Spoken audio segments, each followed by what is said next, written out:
From the Times and the Sunday Times, this is The Story. I'm Manveen Rana. Today, breaking news, an historic day for the United States, Israel, and the world. The U.S. bombs Iran. Most of the world was stunned by the news when it broke. Tonight, I can report to the world that the strikes were a spectacular military success. Iran's key nuclear enrichment facilities have been completely and totally obliterated. But for one man, sat in Missouri, it was vindication. Unlike the Iranian Defense Forces and the intelligence agencies of numerous countries, he'd seen it coming.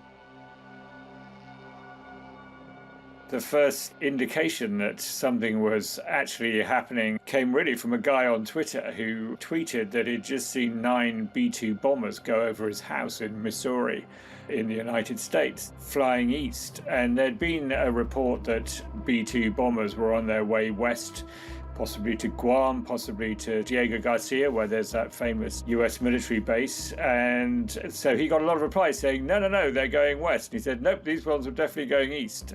And it turned out that the reports of B-2 bombers going west was in fact just a decoy, and he had seen the real thing.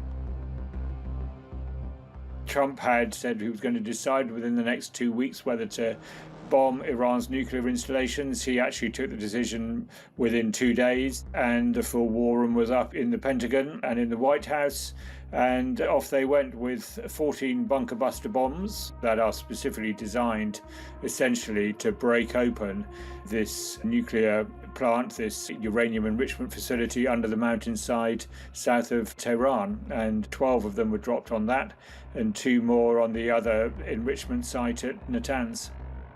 The operation was really extraordinary. These guys flew from Missouri. They didn't land a single time.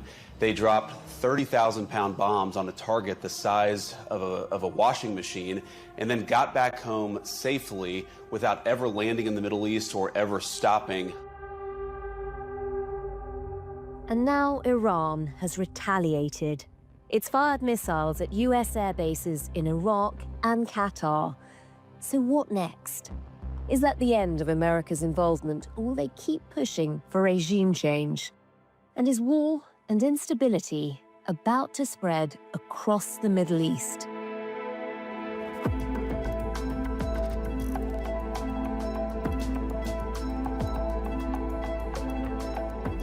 The story today: Iran strikes back. What next?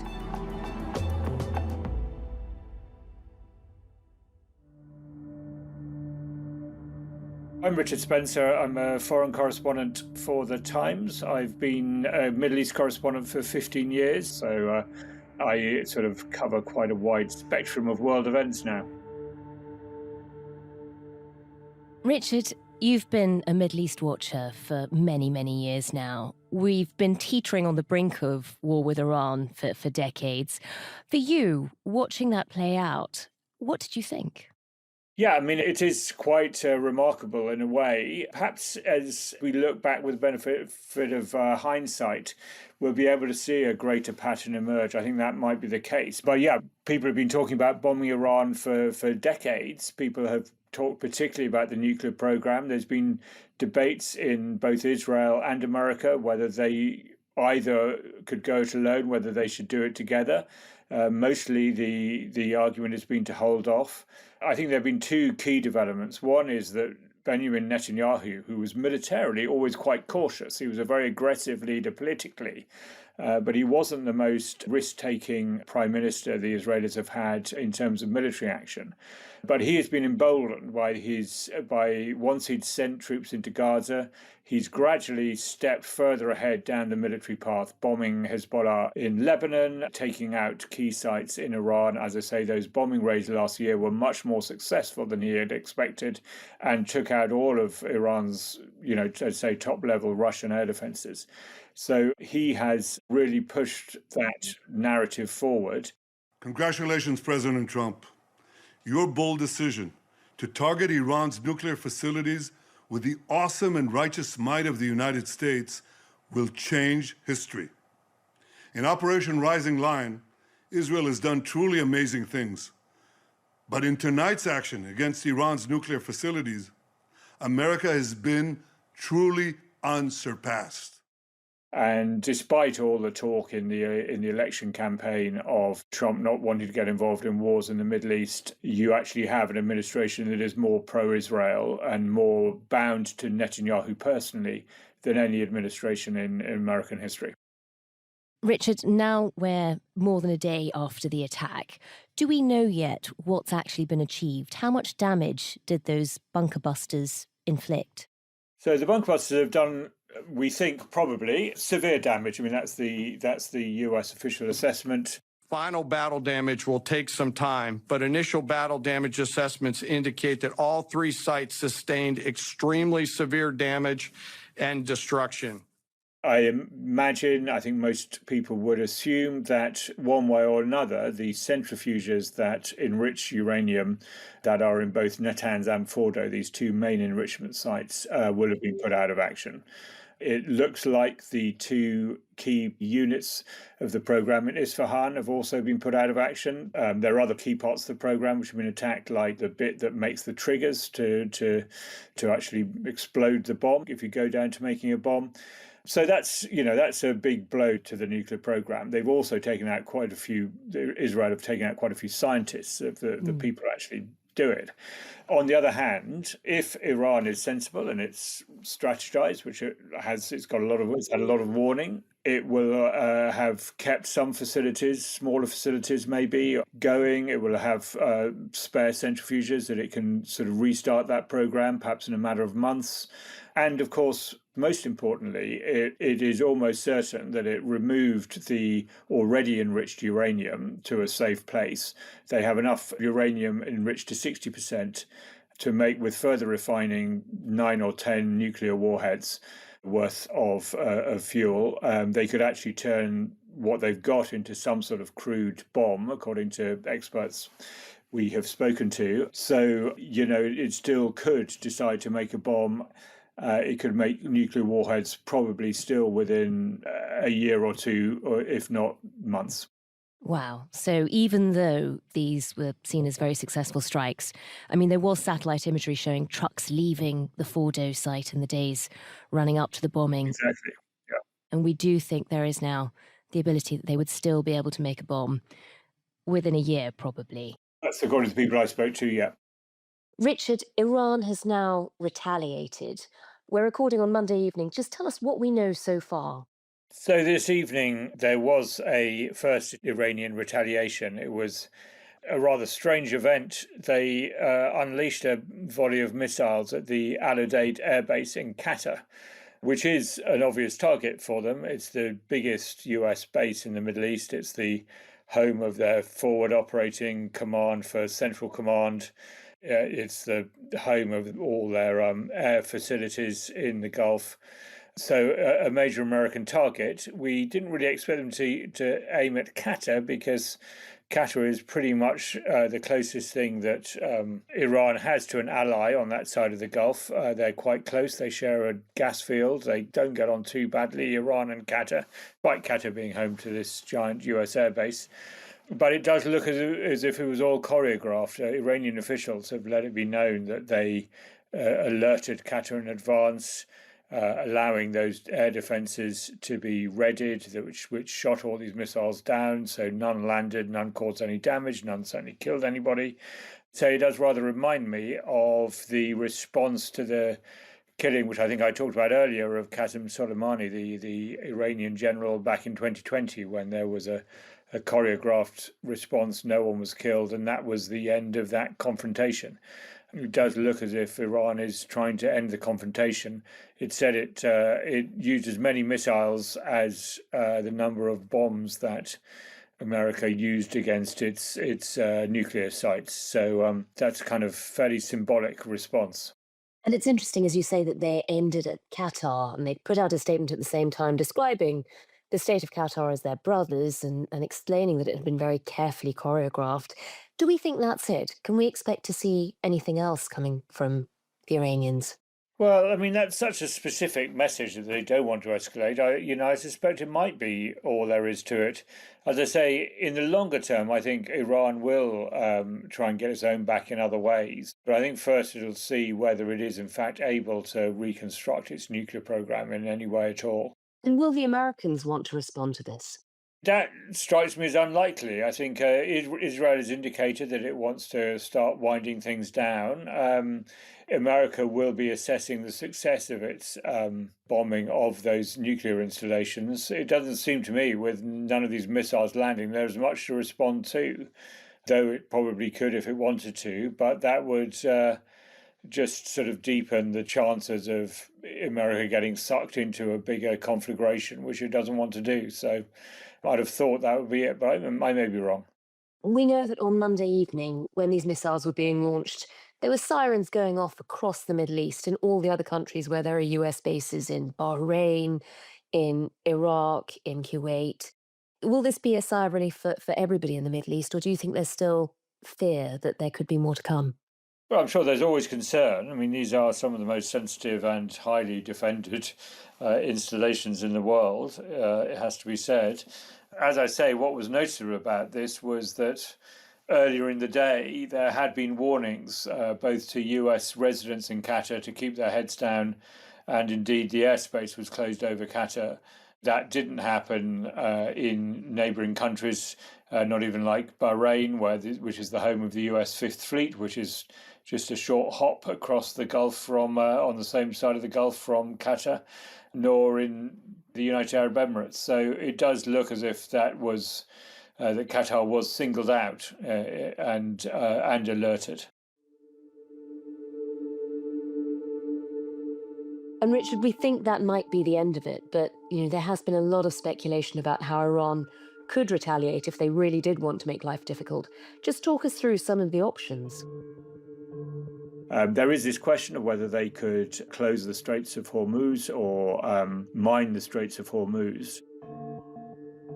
And that's a vital little waterway because it would affect energy prices across the world. I think it's a quarter of the world's oil and 30% of the world's gas comes through there. I mean, if they did that, it would be catastrophic. So that would be a massive blow. There are two reasons why, again, I don't think they will do that. So one reason is that it would affect them, obviously, because they have terminals on the Gulf and they are funded only by their oil exports, pretty much. So that would be self-harm. Now, that reason is exaggerated somewhat because they also now have a capacity outside the strait, which they have been building up. So they have some capacity to get oil out through the Gulf of Oman without going through the strait. The big reason, I think, is that the main victims of that will be people they don't want to target. So sure, the whole world economy would suffer from higher oil prices if that did happen. But the country that is most dependent on the Strait of Hormuz for its income, if you like, are Saudi Arabia and Kuwait. Does it really want to screw Saudi Arabia? The biggest single trade through that Strait of Hormuz is the oil trade between Saudi Arabia and China. China gets, I think it's getting around a third of all its oil from the supplies that go through the Strait of Hormuz, maybe just under. Does Iran, which has been given a lifeline really by its own oil sales to China, want to send that message to China? I suspect not. No, that sounds unlikely. I suppose a lot of their ability to respond, how strong they feel in doing so, will come down to the sort of support they think they have from allies like China and Russia. Do we have a sense yet on whether either of those countries would be willing to stand up for Iran in this?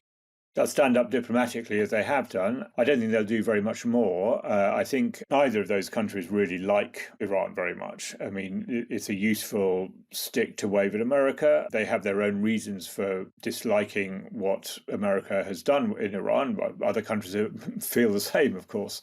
I don't think either of them need Iran very much. I think they think that Iran itself has not played a very good hand. So I don't think they're going to fall over backwards to rescue Iran. There is talk of helping Iran rebuild its facilities, including its nuclear facilities. China has invested hugely in the Iranian oil industry and gas industry, particularly the gas industry, actually. But it's never been a very happy collaboration, actually. The Chinese have always felt that Iran has taken them for granted and has not been professional in the relationship. And China is essentially a business and mercantilist country at the moment. Is not highly ideological, and Iran is obviously a very ideological country, and China doesn't really understand that. I sometimes regard countries like Iran as, why don't you just do what we did and give up all that ideology nonsense and just get on with making money and building yourself up? Iran won't do that. So there's a lot of frustration under the surface, I think possibly in China and possibly Russia as well. So there'll be a lot of diplomatic support and talking, trying to stand in the way of America militarily or in other ways. Absolutely not. And is there a possibility that Iran ends up back at the negotiating table? I mean, you mentioned how in 2020 and more recently in their response to Israeli attacks too, they've sort of been very calibrated. It doesn't feel like they want a war. Will this bring them back to the negotiating table with America? Iran doesn't want a war, and I mean, where Iran is absolutely right to say, it says it wasn't it that left the negotiating table. It had a deal in 2015 that was taking a long time to negotiate. It wasn't Iran that tore up that deal. It wasn't Iran that stopped negotiating on June the 13th. It was Israel which bombed Iran, and Trump could have stopped Israel doing that, even if he didn't really want to. He could have issued forms of words that say he disapproved of it, but he didn't. He said it was great. So it's not Iran that doesn't want to come back to the negotiating table. The problem that America and Israel remotely have is that they see Iran's method of negotiating as essentially trickery, that Iran will continue negotiating ad nauseam while it continues building, the capability of creating nuclear weapons. So going back to the negotiating table is a bit of a, blind alley, really. Iran would be very happy doing that as long as it wasn't being bombed.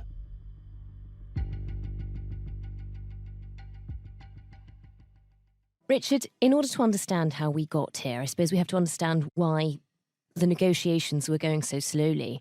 We're told part of that is because the Ayatollah Khamenei, needed to have his say, but he was quite hard to track down. Just give us a sense of his role in Iran at the moment and what's happening with him.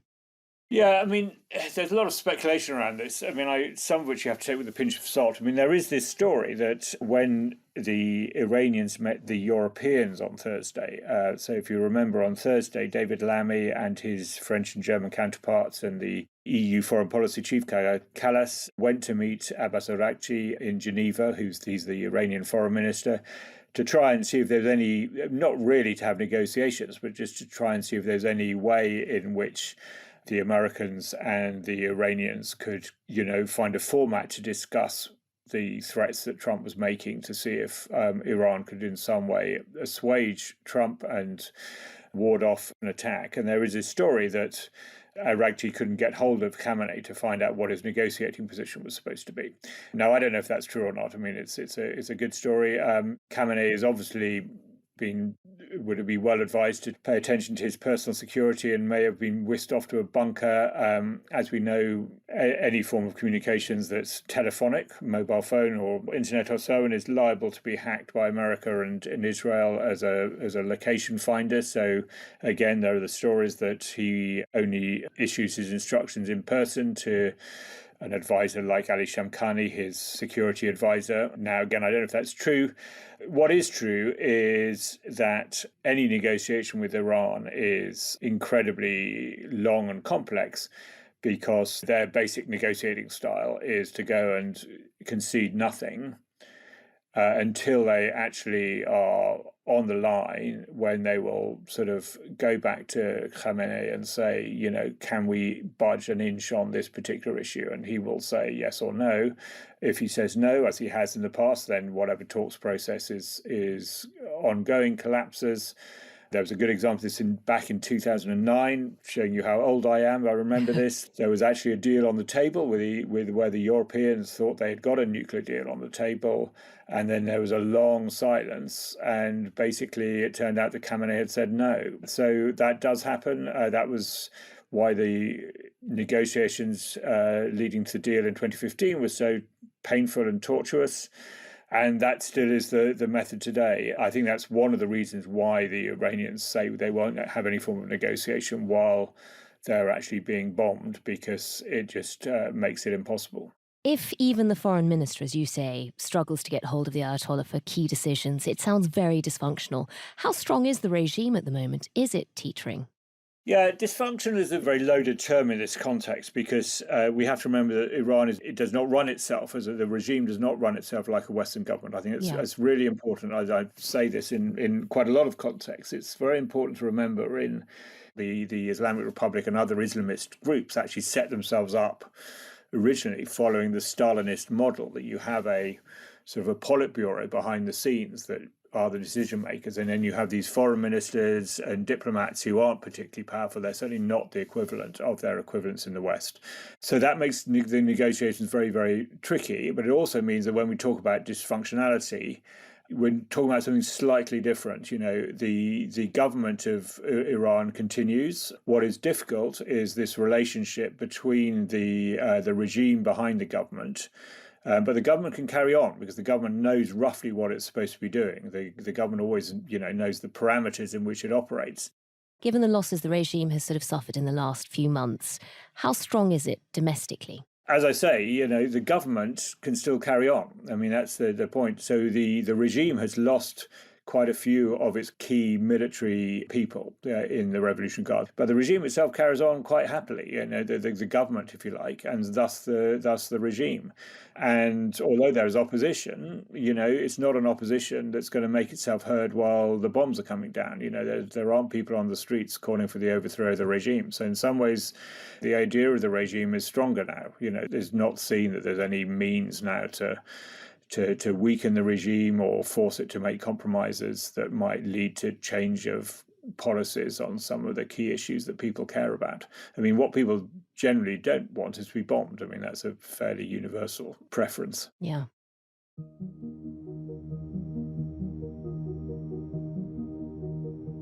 The Americans were very careful in their wording around the attack, saying this was an isolated attack. This was all about hitting Iran's nuclear capability. Since then, though, we've had President Trump on Truth Social putting out statements about potential regime change. Could they head in that direction? U.S. President Donald Trump has raised the prospect of regime change in Iran. In a post on social media, Trump said it's not politically correct to use the term regime change, but if the current Iranian regime is unable to make Iran great again, why wouldn't there be a regime change?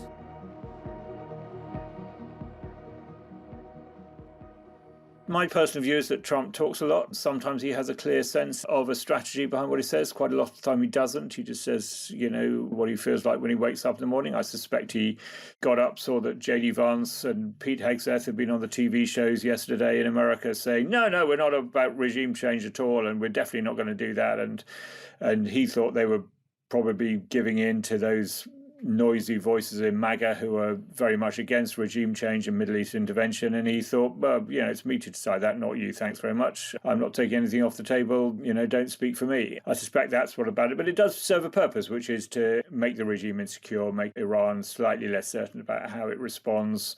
That element of uncertainty that Trump has injected into world affairs is pretty destabilizing for everybody, and probably not in the long run a good thing for America, but it does, force everyone else on the back foot. Could they follow through on that? Because, anyone who lived through Iraq will have memories of, what Colin Powell called the Pottery barn rule. You break it, you own it, and you have to fix it. If this did lead to regime change, this could be America in the Middle East for decades.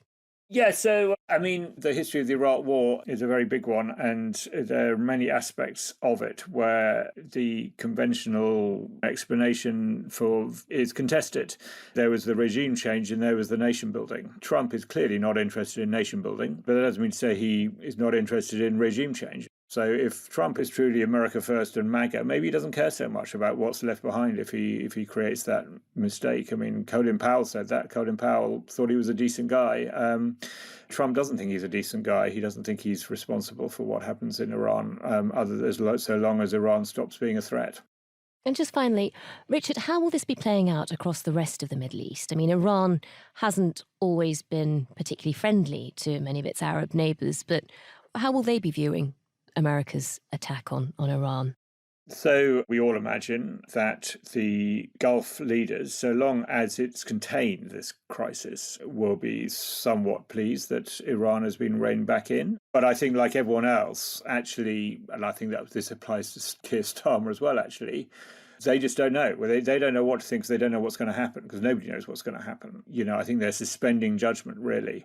If Iran comes quietly, if this great gamble plays off and Iran says, OK, game's up, all we really care about is creating peace and prosperity for our people, so we will give up our nuclear ambitions and reintegrate ourselves into the region. Everyone will say, well, that's brilliant. Yeah, we always said that America should do that. We can say so publicly. If the skeptics are proved right and, we lose sight of Iran's enriched uranium, they continue with the program, there's retaliation in the Gulf, weakening economy, maybe more refugees, gradual breakdown of the regime at the edges, which is one possibility. That could lead to more refugees, more uncertainty, more instability generally, a more volatile regime, an angrier regime. Then the Gulf leaders will say, well, we always said you shouldn't do it.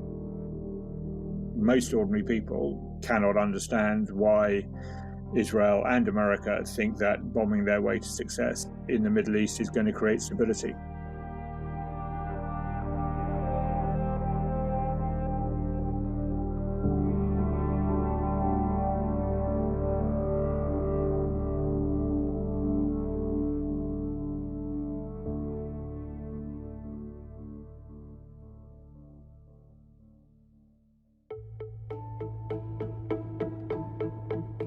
That was the Times foreign correspondent Richard Spencer. You can find all the latest on Iran online at thetimes.com, and there are regular updates on Times Radio.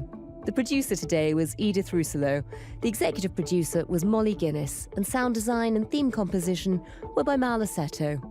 Thanks for listening. We'll be back with more on how all of this is playing out on the ground in Iran tomorrow.